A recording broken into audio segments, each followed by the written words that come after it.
Welcome back into Fox 54 for another week of the Blitz. I'm your morning anchor, Jackson Rowland. And I'm your news producer, David Waukee. Each week we preview all the NFL action coming your way on Fox. Plus the matchups for your Atlanta Falcons and Carolina Panthers. Let's get started.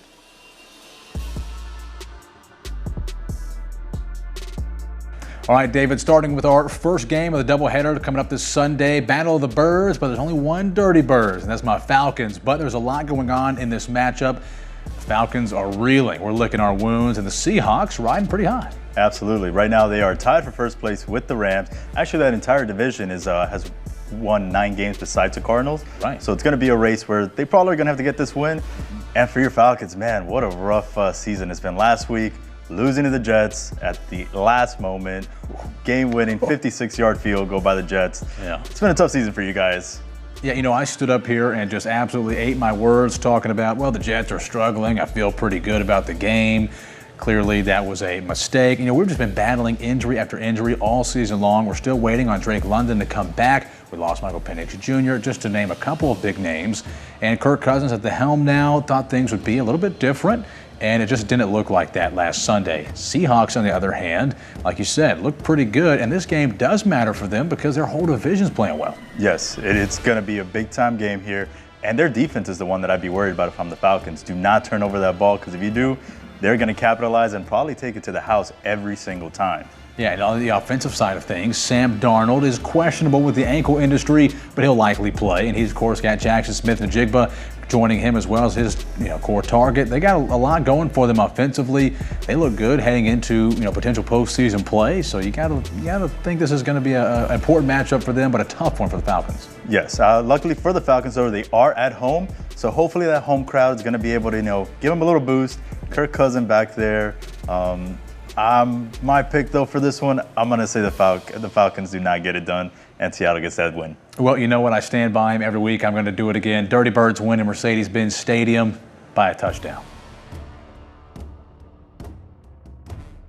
All right, Jackson, now it's time for our Fox's Game of the Week. We have an NFC North matchup. First place Chicago Bears versus second place Green Bay Packers. There's a must-win for the Packers because they're right now half a game back from the Bears, thanks to that tie against the Cowboys. That's right. Yeah, that game really set them back. I mean, a great season, and really they should be neck and neck with the Bears, but we got to get this tie rule changed in the NFL. You can't have ties. You got to have winners and losers, clear all this up. But this matchup is so important nonetheless. Going to be Sunday night. The Bears look great offensively. The running game looked fantastic last week, as did the Packers. So then it comes down to certain other factors. Yes, it's going to probably come down to the defenses, which both, again, have been playing really well. Are they going to be able to stop the run for the Packers, I think, is going to be the big thing. And are the Bears going to be able to stop Jordan Love? Because last week he had 4 touchdowns against a pretty stout Detroit Lions defense. And the Bears ran all over Philadelphia Eagles. So I think this is going to be which defense is going to win them the game. Absolutely, and you got to like the odds of the Packers front seven, joined by Micah Parsons this year. They have looked phenomenal all season, and is really what's kept them in a lot of games. And so I like them stacking up and containing some of the rushing offense here from the Bears and giving them a chance to really do well offensively the longer time of possession. So I like the Packers in this one. I think I got to choose them. No, I don't blame you on that one. Now, I think I'm going to go Red Hot Bears here. Okay. The Bears did something last week that a lot of teams haven't been able to do, and that's that they stopped the tush push. Yeah. They were able to figure out a way to go and make Jalen Hurts fumble the ball. So I'm going to go with the Bears here to kind of shock the world. Yeah, I like Jordan Love and Romeo Doubs, the combo they got going on. They got Josh Jacobs. Offensively, they look so solid, and I think they'll be on the field a little bit more thanks to the Packers front seven. Also, you got to look at the Bears, a couple linebackers on the IR. Some injuries are hurting them defensively. Now, obviously, that hasn't shown on the field. They're still playing, as you say, red hot. And this is maybe going to be one of the best games going on this Sunday. You don't want to miss that right here on Fox 54, but I got the Packers by 10. Ooh, okay. I'm going to go Bears by 3 because it looks like a lot of their wins are by close games. And they've just been able to come up clutch, and whether it's the defense or offense, they're able to get it done. So Bears plus 3. All right, we just broke down both of those games coming up on Fox 54. But David, great games all across the league this Sunday. Who do you have your eyes on? So my eyes are going to be on the Cincinnati Bengals and Buffalo Bills. Cincinnati got their guy back, Joe Burrow at the helm. That's right. And he did not miss a step. He had that team right on the right track. They destroyed the Baltimore Ravens, a division rival. Still, you know, a chance there at the division with them. And they're going up against Josh Allen. Also had a good week last week. And when both those teams always face off, it's always a fun matchup. Yeah, I mean, those two quarterbacks going head-to-head is always fun to watch. And, you know, Bengals have struggled, but they've been missing some guys, battling injuries, had some obstacles in their path. And, you know, I made the pick last week on the morning show that the Bengals were going to beat the Ravens. I got a lot of heat for that. You did. Look how that turned out. You guys said Joe Burrow wasn't enough to overcome, you know, the obstacles they faced all year, and maybe not. But he brought Jamar Chase with them, and that seemed to be plenty. I think Bengals get it done again this week, which is a hot take. They're certainly not favored, but the Bills have shown some weak points to the season, and I think this is a trap game for them. I think they get upset. I'm going to be right there with you, Jackson. I'm going to go with the Bengals as well. I think with getting their captain essentially back, that just is putting them into another trajectory. And yeah, the Bills sometimes don't play up to how they should be. They've lost close games against the Texans, which they should have won.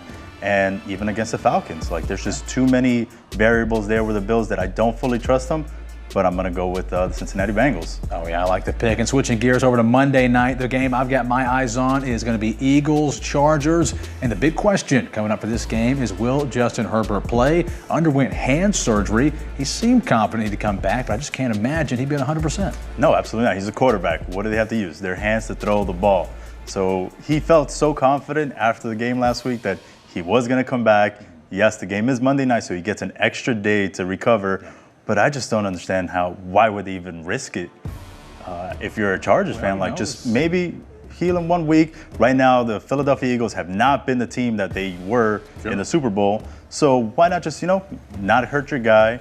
You still have a shot here at the playoffs, and that's when everything really matters. Right, yeah. I mean, that's one good angle to look at it. They do need a win. They need to solidify their place and seeding in the playoffs. But you may be onto something. Should you risk it? Should you not? I don't think he's at 100% whether he plays or not. I'll have a lot of respect if he does. But is it the best coaching move? Maybe not. I got to go with the Eagles. Jalen Hurts and Saquon Barkley, I think, outpace the Chargers offense this week. All right. As for me, though, I'm going to go with the Chargers. I think the Eagles right now are having a little bit of a Super Bowl hangover like they did a couple years back.